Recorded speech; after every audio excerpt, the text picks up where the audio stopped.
Shalom Aleichem, good morning. Bruchim Habayim. Shalom Aleichem to our viewers on Torah Anytime as well. I want to dedicate this year for the Atzlacha of Ben Sion Ben Dosa, him and his family, in all their endeavors as well. To my dear friend, Rav Avraham Shmuel HaKohen, who's visiting us all the way from Teaneck, New Jersey, to visit his son, Akiva, VaYetzei Hashem. Should become a tremendous Talmid Chochem.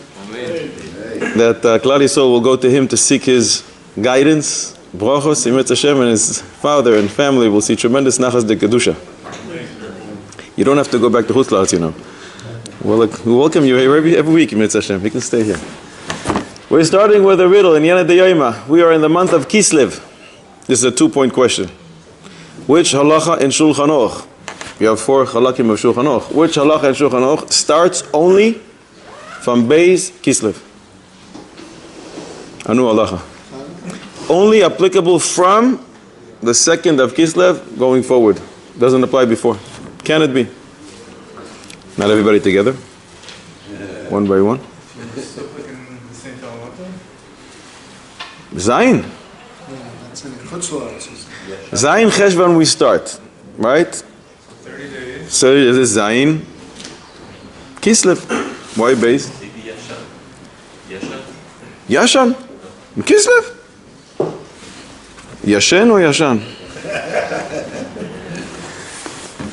The answer is Och Shulchan Aruch or Achaim Simen Taf Kuf Ayin Hey Seif Beis we learn. If Rosh Chodesh Kislev came and there's still no rain, Beis Din decree fasts on the tzibur Monday, Thursday, Monday.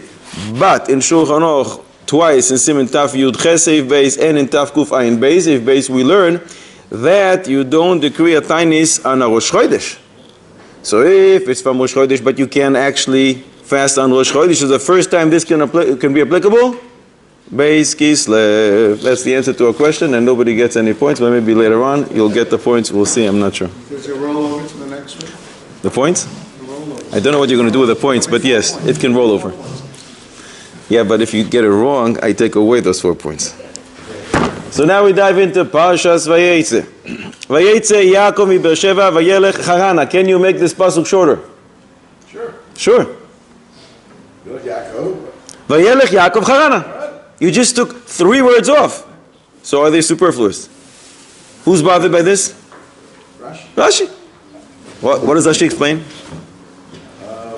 Melamed sheyetzias tzaddik min ha'ir oisar roisha. It makes an impression when the tzaddik leaves town, because he is the glory, he is the splendor of the city. When he leaves, the glory and its splendor leaves as well.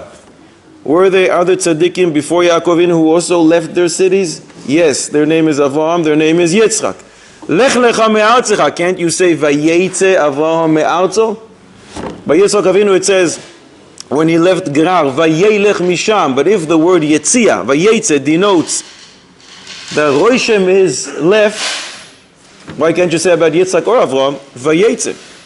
So Rashi says, this comes to teach us that Pana Ziva, Pana Hoida, Pana Hadara, just like Noemi when she left, the glory of town left as well. Noemi and Ruth leave, but Avraham and Yitzchak are not as tzaddikim as Noemi and Ruth or as Yaakov. Why Dafka by Yaakov Avinu? Then it says this idea, Yetzias HaTzadik min ha'ir, makes an impression. So the Kli Yakar offers 2 terutzim, exactly the opposite one of each other. In his first terutz, the Kli Yakar explains, when Avraham and Yitzchak left their town, they left, but no one else was left. No other tzaddikim. There were no other tzaddikim. So when they leave, obviously it's going to leave an impression because there are no tzaddikim. The chiddush here is that when Yaakov Avinu leaves, Yitzchak still remains in town. And yet, a tzaddik leaves, even though there are other tzaddikim left, a tzaddik leaves, it leaves, makes an impression.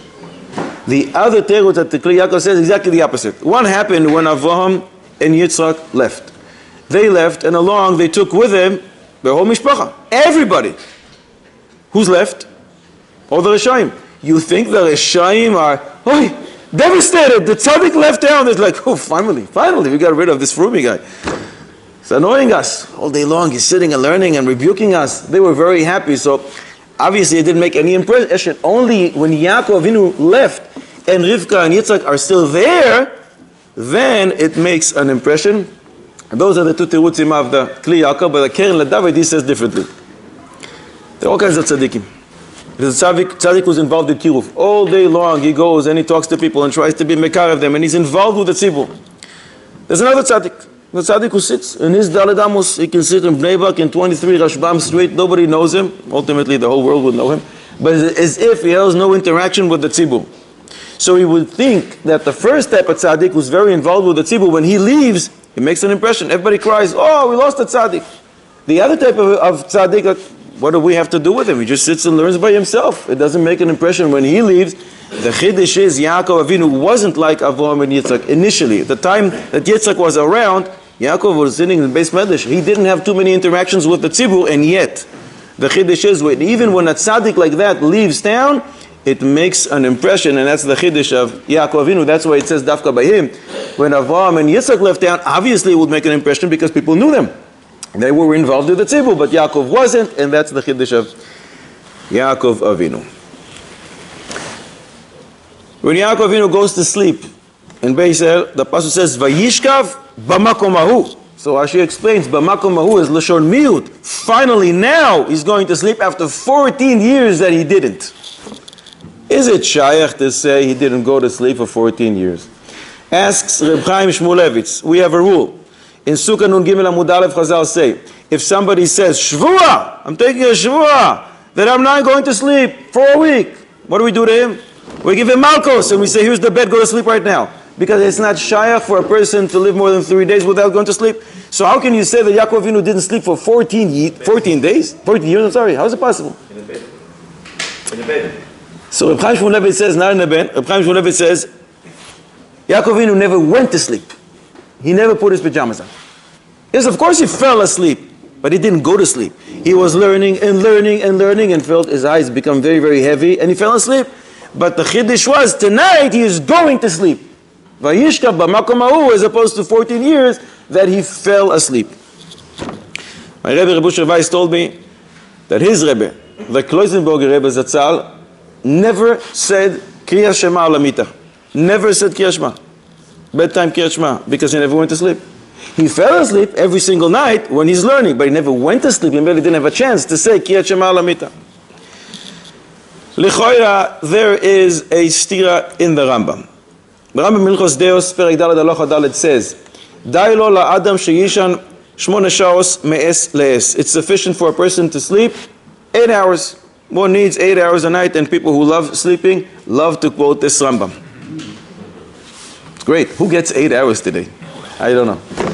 8 hours, it's clear that you need 8 hours within 24-hour period, right? However, the same Rambam, B'nei Hilchos Talmud Torah, totally different style, Perek Gimel Halacha Yud Gimel, and there he says, En Adam Lamed Rov Chochmasoi Ela Balayla. Most of his wisdom one acquires from what he learns at night. And the Rambam continues and says, one who wants to acquire the crown of Torah should not waste even one of his nights on eating, sleeping, and other matters, not even one of his nights, because that's when you really acquire your wisdom. And one who learns at night, HaKadosh Baruch Hu is Moishech alav chut shel chesed bayom, quotes the Gemara. HaKadosh Baruch Hu draws on him chut shel chesed. That's when it all happens, at night. So if you want me to sleep 8 hours at night, how exactly am I supposed to earn and acquire the crown of Torah if I'm supposed to sleep, just to be learning, and not to sleep even one night? How does it work? It's a contradiction in the Rambam. So we must say, Hilchos Deos is talking to the rest of the world, to the entire world, to regular, normal people. But to Talmidei Chachamim, who want to acquire the crown of Torah, the Rambam is speaking to them in Hilchos Talmud Torah. And if one who wants to acquire the crown, it's up there, up for grabs. Everyone who wants can go and attain that crown. With that, maybe we can understand the Gemara. Machlokes in the Gemara, Eruvin Samechei Amud Beis, Machlokes Reb Yehuda and Reb Shimon ben Lakish. Reb Yehuda says, Lo ibra leila ela lesheinta. Why was the night created? It's for you to go to sleep. That's why the night was created. Reb Shimon ben Lakish says, no. The night was created legirsa, for sitting and learning. So what is it? We have a rule. In Divrei Agada, there is no machlokes.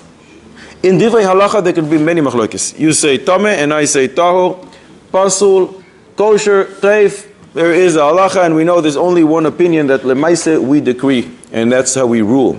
But divrei agada, the Michtav Meliyahu says, there is no machlokes. Chelek Gimel, page 353, I think. Chelek Beis, page 176. Some say, to explain that, but it says many times in the Gemara, you hear one opinion, and then it says, Man amar like this, upliga. Man amar like this, upliga. Pliga means they're disputing, they're have a machlokes. No, pliga is also from palga, half. This one says this opinion, and it's half. And this one says the other opinion, and it's half. And they're both complete each other. The most perfect example to that is in Megillah Tes Vav Amud Beis, where the Gemara asks about Esther Amalka. What was she thinking? Inviting Haman to the mishta she's going to make with Achashverosh, speaking all about Haman. Haman can defend himself. Haman can say to Achashverosh, she's lying. Why invite him if you want to speak about him? And the Amoraim there, Tanaim and Amoraim give 10 different reasons why Esther did what she did. At the end, the Gemara says, Eliyahu Hanavi came and he said, you're right, and you're right, and you're right, and you're right. They were all right. So there's no machlokes, the different angles that complete each other. I read in the Zohar HaKodesh in the Tikkunim, in Daf Ayin Zayin Amud Beis, it says, Kulhu kshoit. All these matters, when it comes to Divrei Agada, there is no machlokes, it's all emes. But here in this machlokes, seemingly, what is it? Was the night created for sleeping, or was the night created for girsa? What is it? Could be, based on what we said before. Rabbi Yehuda says the night was created for sleeping. Comes the Shlakish and says, I'll explain to you what the Rebbe just said. He meant sleeping, like Yaakov Avinu, sleeping that comes as a result of girsa. It's no machlokes. Night was created to sleep out of learning. Night was created to learn. But every so often you'll find yourself, your eyes are closing and you fall asleep. For that type of sleep, that's what Rabbi Yehuda was saying, night was created. Or the reverse. Reb Shimon ben Lakish says, night was created for girsa, for learning. Comes Rabbi Yehuda says, I'll tell you what the Rebbe was talking about. What was he saying? The Rabbi ben Ilchos Deos, Perek Gimel Halacha Gimel, says that if you go to sleep, not because you're tired, because you want to have koyach to learn tomorrow. If you go eat, not because you're hungry, because you want to be able to serve HaKadosh Baruch Hu with more koyach. You'll be more concentrated when you're eating well, when you're sleeping well. So that sleeping becomes a chelek of your avodas Hashem. It's part of your Talmud Torah. Says the Shlakish, the night was created for girsa. Says the Rebbe, I'll explain to you how you go to sleep at night. If you go to sleep but you do l'shem shamayim, I'm doing it for the girsa of tomorrow, for the learning of tomorrow, mimele, when you're sleeping, it's part of your learning, and mimele, it's different angles of the same idea, but there is no machlokes. So learning at night is not just a great idea because you can acquire the crown of Torah. It's the best investment. Because there is a Ben Ish Chai. In Shabbos Malketa, one of his many, many Sfarim, I think in Daf Reish Pei Vav, the Ben Ish Chai writes that one who learns at night can easily go to bed and say, listen to his VaYetzei when the VaYetzei says to him, listen, you don't have to learn now. Now is the time to sleep. You'll learn tomorrow. Tomorrow you'll have more koyach. And yet he goes and he learns at night when he doesn't really have to learn. He shows HaKadosh Baruch Hu that if it was up to him, instead of going to sleep, he would just continue learning. Ultimately, one has to go to sleep every so often, so he does. But if it was up to him, the lashon of the Ben Ish Chai is, this is a type of learning which is nedivus. He's doing something that he doesn't have to. So HaKadosh Baruch Hu does tehemida keneged mida.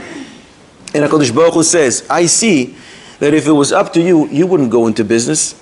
You wouldn't go to sleep. You would just continue learning because you learn it when you don't really have to. So you know what? When you do go to sleep, when you are involved in business, I'll consider that time as if you're sitting and learning. It comes out that one who learns at night is as if learning 24/7. The tremendous, tremendous investment. The Ben Ish Chai continues there and says that for the merit of learning at night, Geula comes. Why? He brings a pasuk from Eicha, Perek Beis Yutes, I think, when the pasuk says, Kumi, Roini, Balayla, Leroish Ashmurois. The Geula is a chesed. It's a chesed of Rebbeinu Shel Olam. So one who learns at night, which is in essence a chesed, you do extra measure what you don't really need to. Kodesh Baruch Hu says, for that chesed, I'll give you a chesed, midah keneged midah, and especially in this times, when you see in last month that there's a call to learn more at night because the soldiers are telling us that the main part of their fighting is at night, and we need the extra learning at night, this hopefully is a call to action. What does it not mean? I mean, that's what any time says like the Ben Ish Chai doesn't tell us. The Shla HaKodosh, Mishnah Berurah brings him at the beginning of Shulchan Aruch HaChaim, says there's a big inyan to be mechaber night and day. So when the day and night, when the day ends, it's a good time, it's a wonderful time, auspicious time to learn. And when the night ends and it connects to the morning, the dawn, it's a very good special time to connect them. It's important to connect them. In the middle, it's up to the person. The more the person learns. Today I think 8 o'clock and 9 o'clock, even though it's much after Tzeis HaKochavim, is not really considered night, because the language of the Ben Ish Chai is that he learns at the time that he says, I should be in bed now. Who goes to bed at 8 o'clock and 9 o'clock? L'choira, it's individual, it's subjective. The time that normally a person would go to bed, and then he says, no, I'm going to sit and learn, that's when it goes into the nedivus part. Ben Ish Chai didn't say specific times, he didn't look at the clock. Because idea to be up to next. When is that time? Next. Because it's supposed to be up to next. When is the learning time? Easiest part, you get up before nets, and now 2-3 hours before, whatever you can, and you learn. That's still considered nighttime, and you're up for the nets. You're also connecting night and day. You benefit from all worlds. So the best investment there is, we're not saying not to learn during the day, Khalila, is to add and to learn at night. But one who can't. Some people can't. He's working at night, he's a doctor. He needs to go to sleep. Some people do need to go to sleep, and he won't be able to function the following day. So the best investment will be, in that case, to support those who are learning at night. And when one does that, every minute, instead of his own learning at night, it's multiplied by the amount of people that he supported that are learning at night, and that's tremendous investment. But one who supports this and is funding all this Kolel Chatzos is a tremendous tzaddik, but he still has to remember what happened to me many times when I went to Reb Chaim Kanievsky, Zecher Tzaddik V'Kodesh Livrocha. I went with great Gvirim. And I said, Rebbe, this guy, he supports the this, and he supports the that, and this yeshiva. He wants the bracha, and Reb Chaim is not impressed, and he says, you learn? Some said no, some said, yeah. What are you learning? Sefta Shabbos. Can I test you? Oh, no. Reb Chaim says, Ze lo shaveh klum. You tell me he's spending millions of dollars if you don't know how to learn. If you don't learn, you don't try to find out what HaKadosh Baruch Hu wants from us. And his divine letter that he left us called the Torah, Ze lo shaveh klum. So the supporter of Torah also needs to dedicate the time that he does have to learn. Reb Chaim Volozhin, there's a sefer called Asufas Ma'arachois, and there he says, Reb Chaim Volozhin, a ma'aseh from Reb Chaim, that the Chafetz Chaim said. Reb Chaim Volozhin convinced a certain rich guy to support his yeshiva. And he did. And he had an agreement with him. He told him, I guess, apparently he was very old, and he said to him, when you leave this world, I'll learn Mishnayos for Yoschus. And that's what happened. After a while, this person departed, and Reb Chaim Volozhin immediately, on the week of Shiva already, started learning Mishnayos Taharos Lezecher, this guy. One day, Reb Chaim learns a certain Mishnah, and he gets stuck. He just can't figure it out. He has a tremendous kasha, he doesn't understand, and he fell asleep. And in his dream, this rich guy comes to him and explains to him the Mishnah in the clearest way, so perfect and sweet. Reb Chaim Volozhin woke up. He was shocked. And then he said, I knew that up there, those who support Torah will know how to learn. But that it comes so fast that I had no idea. That was within the week of Shiva. So, learning Torah at night, supporting Torah, whatever we can do to help the war effort, to help Klal Yisrael, but even more important, to help ourselves. Chayecha kodim. So Chazal say that Yaakov Avinu hid for 14 years in the Beis Medrash of Shem Va'ever. Asks Reb Chaim Kanievsky. Who's he running from? Esav. Esav can't figure out that the first place to check for Yaakov Avinu is going to be not in the bar and not in the I don't know where. Go to check in the yeshiva. Where else will Yaakov Avinu be? Obviously he's going to be there. Why wasn't Yaakov Avinu worried that Esav is going to go check for him? He's going to look for him first place. He's going to be in Beis Medrash. His father died. He's not going to. Yaakov Avinu knew that Esav is not stepping foot in the best medrash.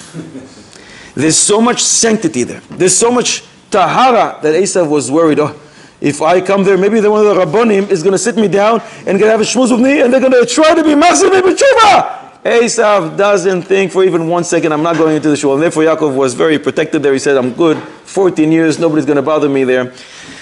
And you know, if you think about it, so many machlokes would be avoided and eliminated if the other side would only come and sit with us in Beis HaMedrash. But they're afraid. They're afraid. The sanctity, the purity in Beis HaMedrash, it's for some reason frightens them and they don't step foot for some reason, and that's chaval. So you did so well before, and the riddle will ask you a new one. I don't know if it's going to be for 4 points like you want it, but Yaakov Avinu goes to sleep on the ground. The Shulchan Aruch in Siman Tav Kuf Nun Hey brings that the minhag is to do this on Tisha B'Av as well.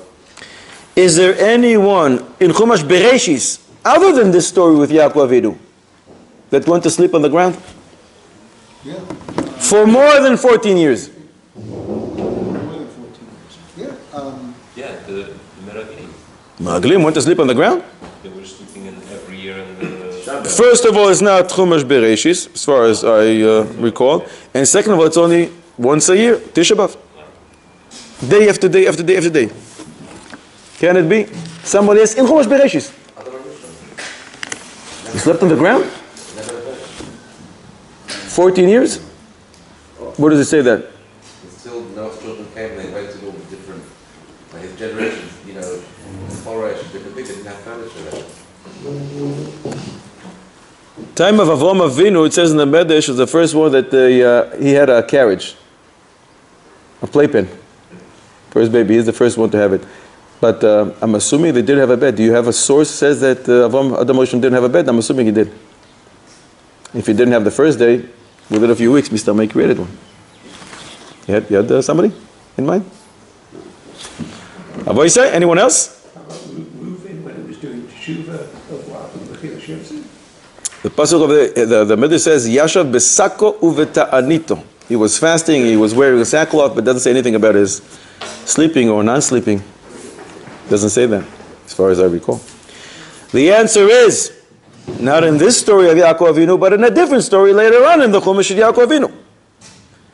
When he refused to be consoled for 22 years, thinking that Yosef was dead, he went to sleep on the ground for 22 years, which is a pele. It comes out from this.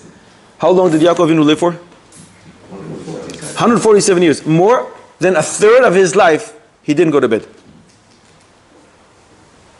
Why? Here we learn that 14 years he was in the best Madash of Shem Va'ever. He never went to sleep. He maybe fell asleep, but he didn't go to sleep in bed. 22 years we just said when he was mourning for Yosef. And Yaakov Avinu says about himself that for 20 years when he was the shepherd of the flock of Lavan, Vatidat Shnasi Me'enai, I didn't go to sleep because he was worried maybe somebody is going to steal Lavan's son. Mimele Yaakov Avinu didn't go to sleep. In Bereshis Rabbah, in the Medrash, in Parsha Sameches Os Yudalef, it says that every night he used to say Tehillim. When he was the shepherd of Lavan, he used to say Tehillim. There's a machlokes if he only said all the Shir HaMalos, the 15 Shir HaMalos, or he said the entire Sefer Tehillim. But he was busy. He didn't have time to go to sleep. So it comes out 14 plus 20 plus 22. 56 years of his life out of 147. That means more than a third of his life he didn't go to sleep in a bed. Chiddush. Who instituted Ma'ariv? Yaakov Avinu. Shneimar Vayifga b'makom brachos chava ve'en pgia ela loshon tefillah. And why now? Why now? You like davening? So daven before. He's kind of old at this point. He's more than 80 years old. Why daven now? Why institute the davening of Ma'ariv now? Says the Torah Chaim in Sanhedrin Tzadi Hey, Yaakov Avinu wanted to daven mincha like the Shulchan Aruch says, mincha ktana. 15 minutes before Shkia. But what happened that day? Kafsa lo derech. And what happened as a result? Sunset was much, much earlier than normal. He missed davening mincha. What do you do when you miss davening mincha? Not your fault, not intentionally, you daven too. You daven Ma'ariv, the first Ma'ariv, and then the second one you daven is Tashlumin. But there is no Ma'ariv. So Yaakov Avinu was forced to create a new davening called Ma'ariv in order to be able to do a tashlumin for Mincha. That's why Dafka now, that's what the Torah Chaim says in Sanhedrin Tzadi Hey Amud Beis. Look at the beauty of what Yiras Shamayim is. Yaakov Avinu gets to Haran and he starts saying, oh, maybe I passed over the place where my forefathers used to daven. It's not right. I should turn around. I should go back and daven there. So he does.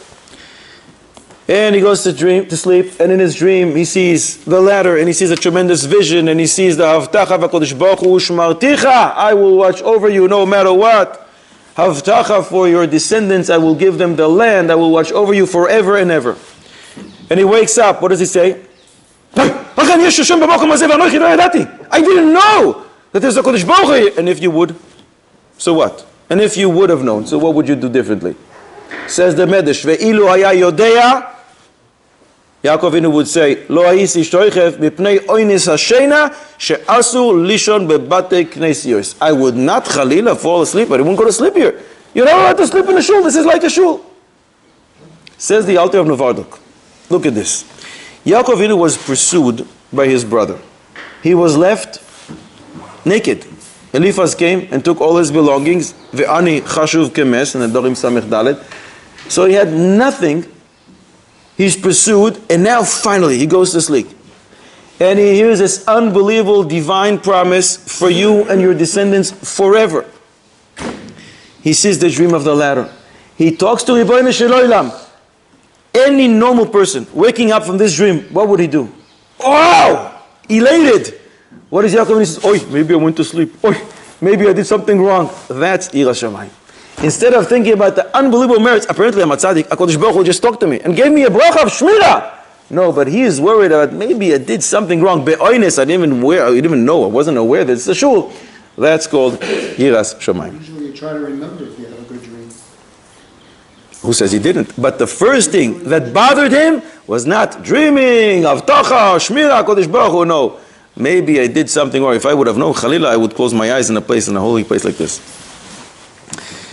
Bereishis Rabbah, we just mentioned Perasha Samech Ches, Os Yud Aleph, the Medrash says, Mechlokes Reb Nechemia and Reb Yehuda, what exactly did he do every single night? Whether he said 15 prakim of Shir HaMalos, or he said the entire Tehillim. Great, that's what he did at night. Lichoyre, it's a problem. In Yom Kav Ches Amud Beis, Kiddushin Pei Beis Amud Aleph, and in many places in Chazal, we learn that the Avos were Mekayim, the Torah, before it was given. That means not only the Oraises, also the Rabbanons, and also Minhagim, and Anhagos Toives, and Takanos, every single thing. I know a Sefer, Tuchalokim, B'darkei Avos, that discusses this, hundreds of Shailas on the Avos. How exactly did they do things which Lichoira seem to contradict that statement? But in VaYetzei, Siman Reish Lamed Ches, we learn, he brings from the Arizal, one should not read Mikra Balayla. You don't do Shnai Mikra Ve'echad Targum at night. You don't say Tehillim at night. Yaakov Avinu, you don't know this VaYetzei? You're the author of the VaYetzei and the Arizal. Zeman Sakana? What's that? Zeman Sakana you can, no? It's Me'oyer V'din. What was Zman Sakana for 20 years as he's a shepherd? Not a Zman Sakana. It's not a Pikuach Nefesh. Time of war, you're allowed to. Zman Sakana, but it's not Zman Sakana. It's 20 years he's a shepherd. What was a Sakana? For him, one was like this. Lavan was a villain. Why is this Sakana? He didn't come to him and threaten him with I'm going to shoot you with a gun every night. I don't know. Medrash Chazal says this. There was no night and day for him. Why is that? Because he didn't sleep. For him. But it doesn't change the mitzvahs of the world. Right now, sunset. There's a moon out there. It's night. For most people, it's night. So for me, it's also night. The VaYetzei doesn't say that if you don't sleep, you have a heter to read Mikra Balayla. It's not an individual thing. It's not subjective. So what was Yaakov Avinu thinking? Said Reb Chaim Kanievsky Zatzal. Look at Brachos Daf Gimel. There it says that David HaMelech would learn Torah. Was Asuk B'Torah Ad Chatzos. And then he would be Oisek and Shirim V'Tishboichos. And then he would say chapters of Tehillim. So you have to assume that that's what Yaakov Avinu did. The Kaf HaChaim writes in Siman Reish Lamed Zayin Ois Tes that saying Tehillim as well. The minhag is to say it after Chatzos. So when it says that Yaakov Avinu said it at night, that only probably means from Chatzos and on. Or when you learn Tehillim with the Mefarshim, That's not called I'm saying Tehillim. I'm learning. Learning you're allowed to learn, there's no problem. So Bimele, Yaakov Avinu was saying Tehillim, but he wasn't just saying Tehillim. He was learning Tehillim, and that's what's Meduyak, where it says over there in the Gemara in Brachos that David HaMelech was Oisek B'Torah. So for some, in fact, David HaMelech asked in the Medrash that my Tehillim should be like Negaim and Ohalos. If you say Tehillim in that way, you're allowed to say it at night as well. You said that the Abbas kept all the halachas in all different ways. But, so that means that Mary was being davened before Yaakov. Of course. Of course. We asked last week or 2 weeks ago, in Chayei Sarah, we asked about Yitzchak. Yitzchak instituted Mincha. So does that mean Avraham Avinu didn't daven Mincha? Avraham Avinu was Mekayim the whole Torah.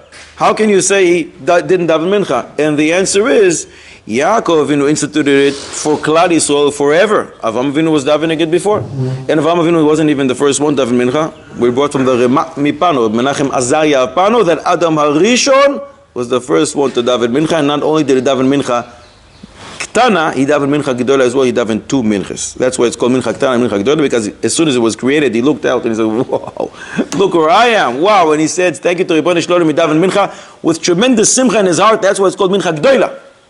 A few hours later, he sinned, and then there was a totally different Mincha of Shivron Lev, where he had to say, "Kodesh Baruch Hu, forgive me." That's a Mincha Ktana. So he's the first one to daven Mincha, but he didn't institute it for Klal Yisrael. Yitzchak did. Yaakov did that with Ma'ariv for Klal Yisrael, but that doesn't mean that Avraham Avinu and Yitzchak didn't daven Ma'ariv before him. Yaakov Avinu asked the Kodesh Baruch Hu, "V'nasan li lechem le'echol ubeged lilboish." And we would think that lechem is lilbosh and beged is le'echol. Yaakov Avinu, we know that you request food in order to eat, and you request clothing in order to get. The pasuk itself says in Dvarim, HaKadosh Baruch Hu gives to the ger lechem v'simla. It doesn't say lechem le'echol v'simla lilbosh, because we understand that's what you do. More than that, HaKadosh Baruch Hu promised Yaakov, ushmarticha, I will guard you, I will watch over you. So what do you think? He's going to keep you naked? He's going to keep you hungry? Why is he asking lechem le'echol and beged lilbosh? We wouldn't think that he was going to want a lechem lilbosh and beged le'echol. We find many answers.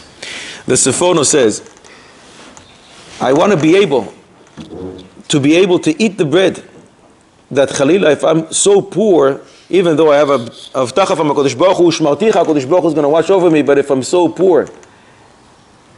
So when a person is poor, he has a tremendous nisayon. And sometimes it's so difficult that his connection to HaKadosh Baruch Hu is severed somewhat. So Yaakov Avinu meant, I want the bread, I want to be able to eat it, so I'll be satiated, because if I'm so poor and I don't have what to wear and I don't have food to eat, maybe Chalila, I'm not going to be connected to HaKadosh Baruch Hu. The Shach says, Shach on the Torah, Siftei Kohen, that's from the disciples of the Arizal Reb Mordechai Kohen of Tzfat about 450 years ago, and he says, yes, you can have bread, sometimes you can have a lot of bread, but if you're sick, you don't have any appetite. You can have the finest clothing there is, but if you're sick, they're in the closet and you're wearing pajamas. If you're in the hospital, you're not wearing your clothing. So Yaakov Avinu asks, I want bread, but I won't be able to use it. I want clothing, I want to be able to use it as well. Or he says, I want bread and I want clothing to give to others. Because that Yaakov Avinu was all about tzedakah.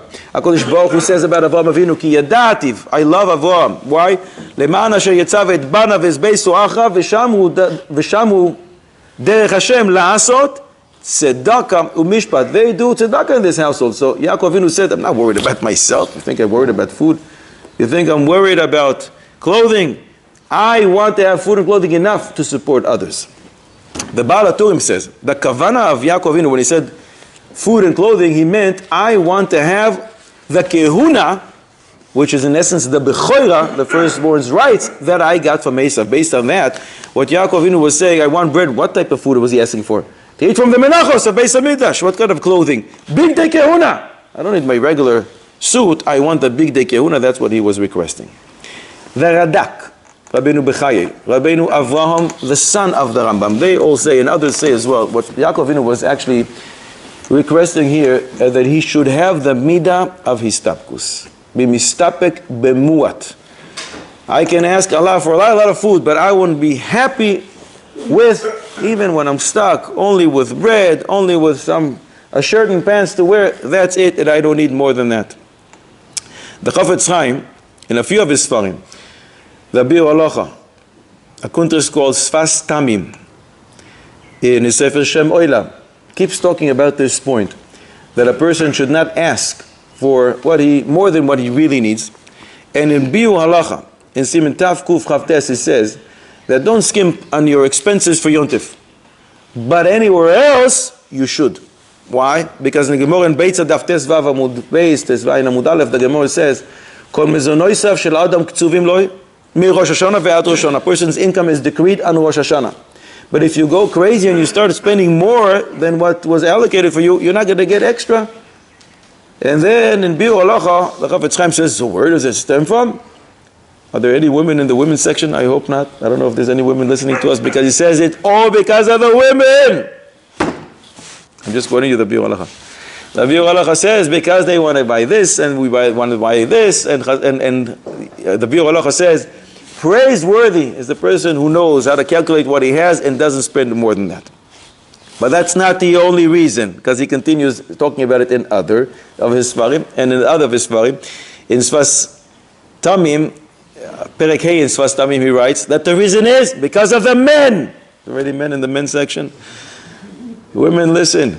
Because of the men, because we want to keep up with the Joneses, because we want to impress others, because I want to be like this. You saw the fancy chasana that this guy made. You saw the car that he's driving.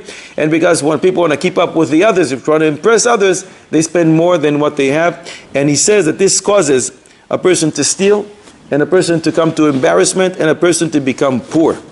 In Shem Olam he writes that because of the desire for kavod, people will see me that I have this and this and that, and then they'll respect me. So his main reason to be against it was, when you want all this luxury, you need money. And in order to attain this money, you need to spend more time working. And when you spend more time, it comes on the cheshbon of learning Torah. That's why the Chafetz Chaim was bothered by the pursuit of what he calls luxus, moitaros, luxury, things that people don't need when they can be mistapik b'muat. In fact, once he went to visit one of his grandsons, and he saw beautiful curtains on the window, and the Chafetz Chaim says, wow, I see pages of Gemara covering the window. He refused to go into that house for another year. For a full year he didn't step foot in that house. Sometime, in a different time, he went to somebody's house, and there were carpets on the floor, and he says, wow, I feel like I'm stepping on pages of Gemara. That's how Chafetz Chaim felt about what he felt is running after superfluous things that people do not need. So those are a few reasons why Yaakov Avinu was asking for lechem le'echol ubeged lilbosh and nothing else more than that. But perhaps the best answer, b'derech tzachus, Rabbi said b'derech tzachus, but some explain. Sometimes you eat the food, you eat, and then your clothes don't fit anymore. So Yaakov Avinu was asking, I want beged, I want lechem le'echol. I want to be able to eat my bread. But the beged that I bought last week should still fit this week. That's Mistama is the most accurate answer. Why? Well, you think he cared that he's going to be heavy? Because if he's heavy, he's going to slow down his observance and his zrizus to do mitzvahs. Because the Ochos Tzadikim writes that Tzadikim kol ma'aseihim b'zrizus. He's not be able to run to shul as fast as he did yesterday if he's heavier today. Mistama, that's the reason he was asking for this request. What would the Chafetz Chaim say about the minhag in Israel today, like that people aspire especially to buy apartments with their daughters and they go off around America collecting and all that kind of thing? Surely that takes a lot of time away from the time you could spend on learning. You could somehow be content with less. So maybe he would say to the rich guys in the States that they're going to collect from, don't have the guys from Israel go, send them the check so they can be able to sit and learn without wasting time. Or maybe he would say something different. Chazal say, Ishana kelim naim dirana marchivin daito shel adam. So the nicer the apartment, it broadens your mind, you'll be able to learn more Torah. Why is it important here in Eretz Yisrael? You're asking about Eretz Yisrael. Because here it's Yishuv Eretz Yisrael. So if you increase the size of your apartment or beautify it, it's a hidur mitzvah on the mitzvah of Yishuv Eretz Yisrael. So I'm not sure. People take on debt, don't they, to go from Gemach to Gemach, and then many years after, they have to trouble themselves about paying off those Right. debts. So tell the Gvirim in the States to send the checks without delaying, so they don't have to waste time. Where did Yaakov Avinu choose to live for 20 years? In whose house? House of Lava. House of Lavan. Who gave him permission? Is one allowed to live in the house of his father-in-law? Maybe because he Is one allowed to live in the house of his father-in-law? who says not. Who says not? A Gemara in Kiddushin Daf Yud Beis Amud Beis. Same Gemara in Kiddushin Tzadi Ches Amud Beis in Baba Basra. Paskin La Halacha in the Rambam. Isurei Bia Perek Chaf Aleph Halacha Tetvav. I'll read to you the language of the Rambam. V'chen asru chachamim. Chachamim aserd al ha'ish sheyadur bebeis chamiv shezu azus panim hi. It's brazen. It's chutzpah. Why? We're afraid. You're going to be with your mother-in-law on a regular basis. Who knows? Who knows? Who gave Yaakov permission? We thought that he kept the whole Torah before. The why send the Rabbanu? He didn't have a mother-in-law. Oh, that's one answer. We said before that Rachel ran to tell her father. Rashi says on the spot, why her father? Normally, girls run to their mothers. Lavan lost his wife. Rachel lost her mother. If the reason for the takana is batal, the takana is batal, even though he may have had other women, but since the mother-in-law loves her son-in-law, it's not shaykh here because these other women are nothing to do with him. That's one answer. The Toysus already answered this question in Maseches Kiddushin Daf Yud Beis, and they say, but you see a lot of guys get married and they do live with their father-in-law. Says the Toysus because it's clear that they're doing it to save money because nobody's charging them rent, and it's not for their mother-in-law or other favors that one is doing for them. That's the language of the Toysus and Kiddushin that will apply to Yaakov Avinu. And the Shal Shuvas Ra'anach, also from the Rishonim in Siman Tzadi Aleph, says the same. Others say, today we rely on the Svara of the Ravid. The Ravid says that if Yiched lo bayis lemishkav, muta. If you have a specific place allocated for you in that house, or right outside the house, that your father-in-law lets you sleep there, mimele it's muta, mistama Yaakov Avinu had that as well. Kiddushin Yud Beis Amud Beis, and Ba'abasa Tzadi Ches Amud Beis as well. And we don't have to go there. We said before the answer. Yaakov Avinu testified about himself. Ha'ishi bayom achalani choyrev vekerach balayla vatidad shnasi me'eina. Yaakov Avinu says, I was never home. I never went to sleep. I was in the field all day long watching Lavan's flock. It's not shaykh. He was always worried what's going to happen. Somebody's going to come and steal from Lavan. He was always there. He was never in his house. He would be allowed because the reason for the Isu is no longer there. The Isu is no longer there as well. He also went with his wife, so he should have come at some point. So maybe their tents were far away from Lavan's house, and they made it smuta. We know we had 4 tents. That's what I'm saying. The puzzle describes that he comes home and then goes out to greet him. Right, but he doesn't live there. He stayed there for a short while. He doesn't live there. If he doesn't live there, we made it to be muta. Many children are born in Pashas VaYetzei. Normally, pregnancy is how long? 9 months. Shenema, how do you know? Who told you? And don't tell me here, I saw my wife. That's not a raya. It's a Gemara Meforeshes in Nida Dafla Medches that herayon, v'nasati la herayon, the Pasuk says herayon is how many days in Gematria? What's herayon in Gematria? 271 is 9 months. It's a Gemara Meforeshes. That's the reason we know women are pregnant 9 months, not because we look at them. Was there anyone pregnant for longer than 9 months in Chumash Bereshis? Can there be such a thing?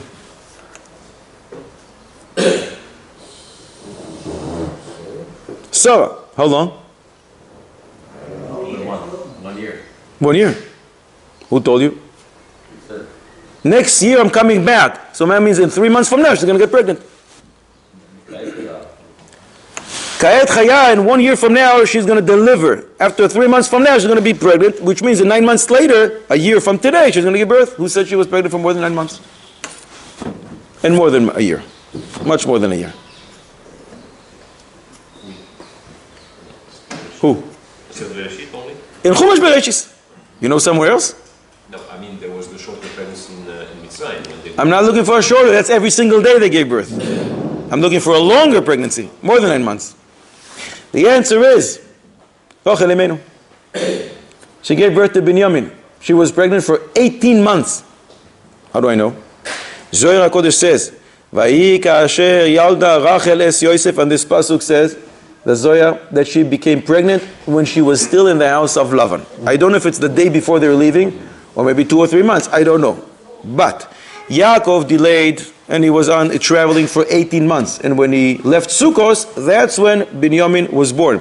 So at least, again, I don't know when she was pregnant in the house of Lavan, but let's say it was just the day that they left. That's when she became pregnant, so at least 18 months.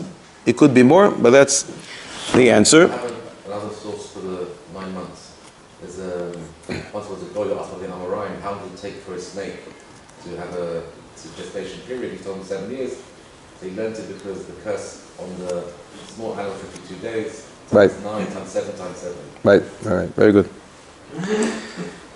Can it be? Again, you did so good on the reels today. Mamish Gewaldig. So, yeah, a bonus.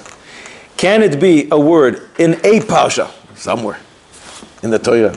You know what, now we're down to Chumash Bereshis.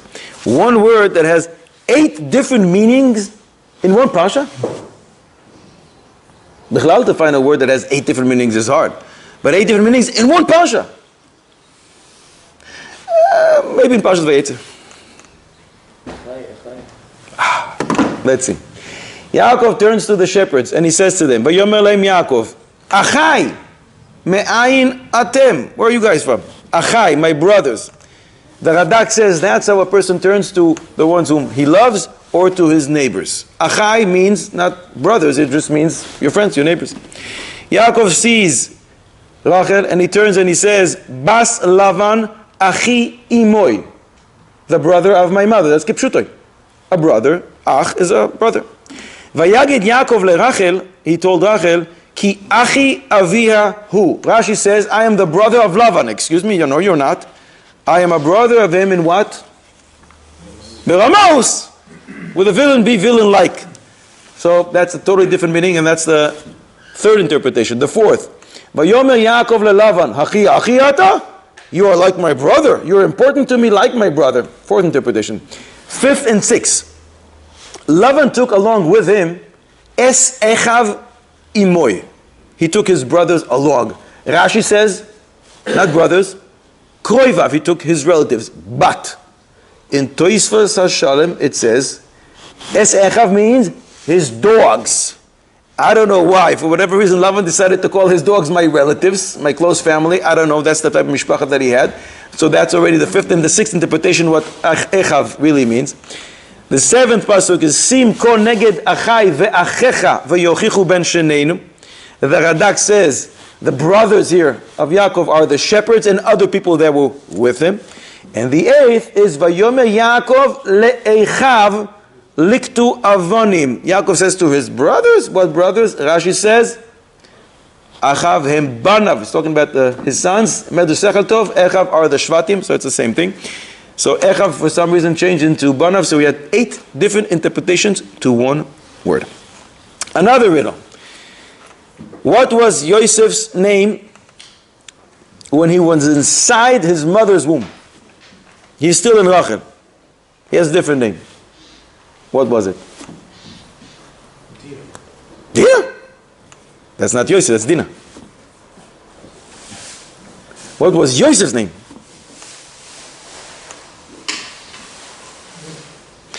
What you're telling us is a Gemara in Samech Amud Beis and Bochos. Rashi brings it on the spot.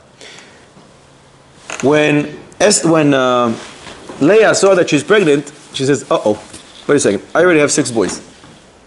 The Shvachos have 2 each, that's 10. I know there's ultimately only going to be 12 tribes, so if I'm going to have another boy, Rachel is not even going to be like one of the Shvachos. So she davened. And there was a miracle. What was the miracle? The boy that she did have turned into a girl.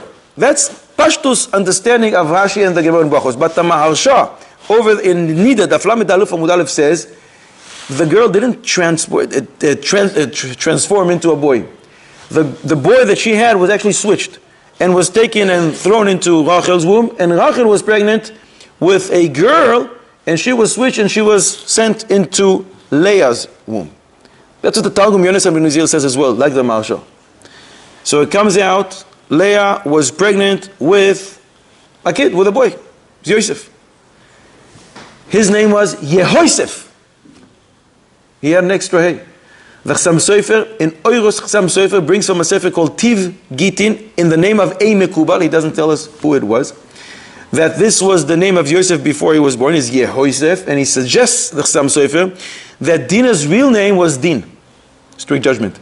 But when Yosef is born, they take off the hay from Yehoisef and he turns into Yosef, and Din becomes Dina, and now Dina, so you're very close, you get 1 point. Din becomes Dina, Yehoisef becomes Yosef. Since we're on the subject of kids, naming kids, the pasuk says, "Ve'inei malachi Elokim oilim ve'yordim boy." Leah prayed, but she didn't. Maybe Rachel had her first boy there, so that cheshbon of switching would not have worked. She didn't pray to switch. She prayed that this will not be a boy, and it worked. HaKadosh Baruch Hu decided how to do it, but she didn't know what was going with Rachel. That's not her business. You know that the Avoid and the mothers also kept the Torah. Absolutely. So you're not allowed to daven about the sex of the baby after 40 days. After 40 days. What? After 40 days. Who told you this was done after 40 days? Maybe it's within the first 40 days. You think Leah didn't know this Gemara Meforeshes? Where do we get those names from? Yosef and Din? Where is that from? The Chassam Sofer brings it from the name of a sefer called Tiv Gitin, in a name of a Mekubal. That's what it says over there. It's a Chassam Sofer.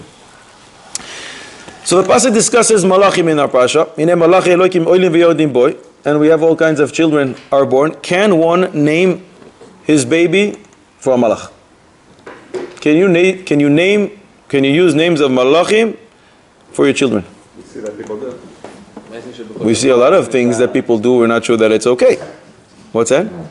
Ma'asim shebechol yom. All the ma'asim shebechol yom are always okay. Let's see. There's the Ramban. In Bereshis Lamed Gimel Pasuk Rav, the Ramban says on the Pasuk, Vayikra lo kel Eloike Yisrael. Says the Ramban, Veda, and you should know, Ki haminag hazeh beYisrael ken, it's a minhag in Klal Yisrael. The people call names for baby beshivchei hakel, praising HaKadosh Baruch Hu, and he gives examples like Tzuriel, Tzuri Shaddai, that the person says, Hashem is my rock. Tzuriel, Tzuri, Kel, HaKadosh Baruch Hu is my rock. Tzuri Shaddai, the same thing. And he continues and he says, V'chen ya'asu b'shemos malachim. And that's what people do, using names of malachim, that, for example, people call, and he brings this as examples, Gavriel and Michael, to say that the gvura, the koyach that they have, is only from HaKadosh Baruch Hu. That's why the last part of the word is kel, aleph and lamed, to tell you all the malachim, there's no independent koyach that they have, it's all attributed to HaKadosh Baruch Hu. So how many names of malachim do we know? Anyone? Throw a number. You're going to go with 5-6 names that you know. Maybe a bigger number than that? 70. In the Sefer Koyei Bishmoy, he brings from the Perush Alei Tamar and the Yerushalmi that the names of Malachim mentioned in Divrei Chazal, in the Agada, is 315 different names. There's a Sefer called Malachi Elyon. Rabbi Reuben Margalios gathered all these 350 names, but the Malachim themselves don't think that it's limited. There are only 325 Malachim up there, because the Psukim say about the Malachim, Elef alafin yeshamshunei, hayesh mispar ligduda ven pasuk in Iyov. There's many more Malachim, but we're familiar with 325 names. You see that there's like a purpose, like the name is connected to the mission, like there was a mission to do, so there was a name for the mission, so it's not really relevant, the name. But it discusses the praise of HaKadosh Baruch Hu. For example, Gavriel, the Gevura comes from HaKadosh Baruch Hu. In Yerushalmi, only Gavriel and Michael are mentioned.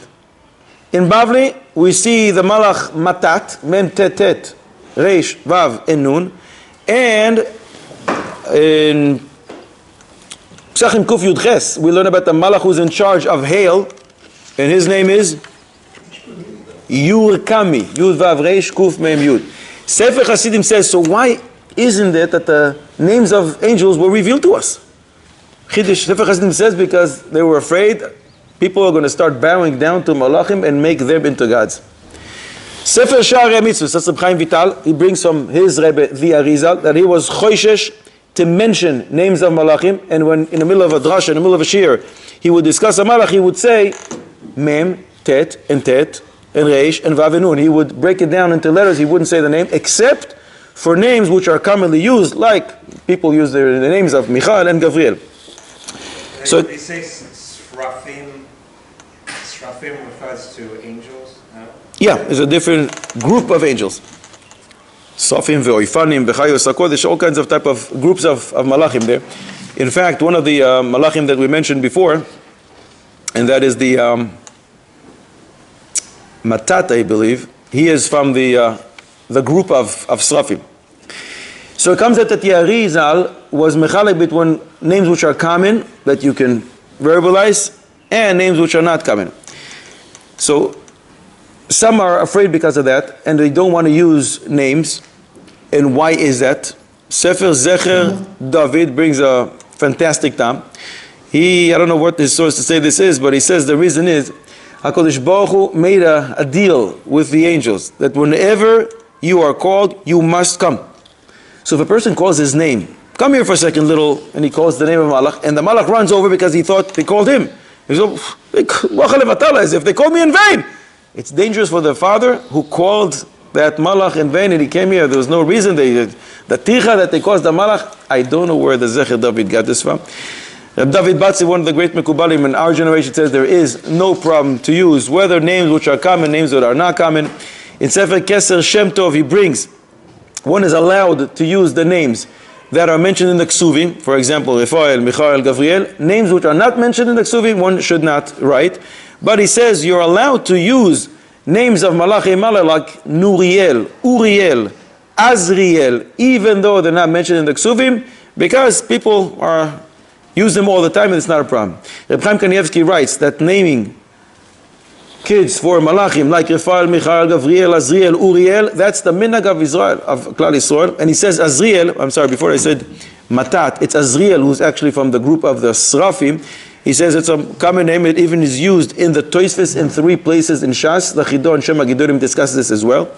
While we're on the topic of subject, Reb Chaim Kanievsky was asked, what about the name Rachel? Is it a problem to give a girl the name Rachel? Some people are worried because she was barren for many years and she died young.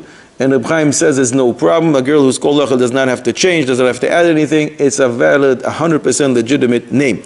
It's interesting that we find strange names that we wouldn't believe that appear in Chazal. In Yerushalmi and Brachos, in Perek Aleph Halacha Aleph, as well as in Megillah Perek Daled Halacha Hey, Rabbi Chanina bar Andrei.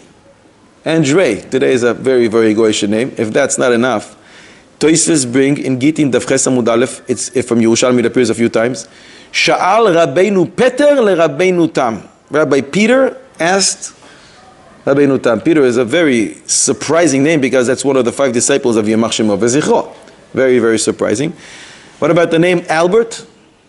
Sounds pretty like a new name, right? Be surprised, but in Brachos Daf Nun Aleph Amud Beis it appears in Tosfos Reb Moshe Albert, and that's a nickname for Avraham. Albert is a nickname for Avraham. Achidish. While we're on the topic of subjects, while we're on the topic of names. The early days of the Satmar didn't have money. Today, Baruch Hashem, I think it's okay. But in the early days, the Satmar Rebbe himself, Rabbi Yoel Teitelbaum, used to go from door to door to collect. And he gets to this house in Borough Park and he knocks on the door. And the guy gives him $47. So he says to him, what's Pshat 47? He says, well, isn't your name Yoel? Yoel in Gematria is 47. But the Satmar was very sharp and honest, but he says to him, yeah, but my mother calls me Yoelish.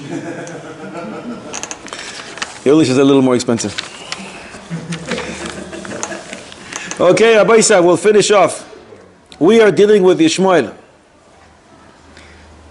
We have a rule. Leika midi de lo mizei beoraisa. There's nothing that's not hinted to in the Torah. Halfor ba ve'halfor ba de kula ba. You know, it would be much easier for us to deal with Yishmael if they would be willing to sit and negotiate, to talk. But they don't want to talk. They want to die. Does it make sense that a guy explodes, kills others, he dies, and his mother goes to give candies to all her relatives and even to people she doesn't know? That doesn't make any sense. They don't want to talk. They just want to die. Where does it say that in the Torah? Avraham Avinu were already requesting for it. Vayomer Avraham el ha'Elokim. Lu Yishmael yichya lefanecha. If only Ishmael will live before you. In other words, let him only want to live, because Ishmael apparently doesn't want to live. Ishmael wants to die. We're going to help him do that. Acheinu kol beis Yisrael nesunim batzar uvashivya oim timen bayam uven bayabasha amakom yerachem aleim v'yotziim mitzar levacho me'afir le'oiro meshiabud legeula. Ashta ba'agolo v'zman kori v'noimar omein.